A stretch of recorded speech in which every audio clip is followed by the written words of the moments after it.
another example of conversion of numbers in base 10 to base 3. Let's convert 103 base 10 to base 3. Solution. To do this, we divide repeatedly by 3. And by doing that, we draw a table. You place your 103 at your right hand side, then 3 at the left hand side. Then we divide.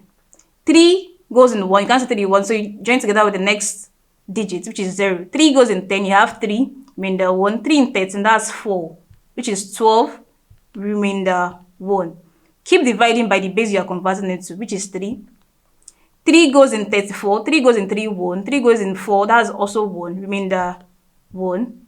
Divide by 3 again, 3. 3 goes in 11, that's 3, which is 9. Take away 9 from 11, what remainder do you have? 2. 3. 3 goes in 3, what do you have? 1, remainder 0. We don't have any remainder in that case. 3. 3 goes in 1, we can't say 3 in 1, so that means we have 0, remainder 1. Now you take the remainders upwards. So therefore you have our 103 base 10 equals 1, okay, 0, 2, 1, 1, base 3. And that's how to convert 103 base 10 to base 3.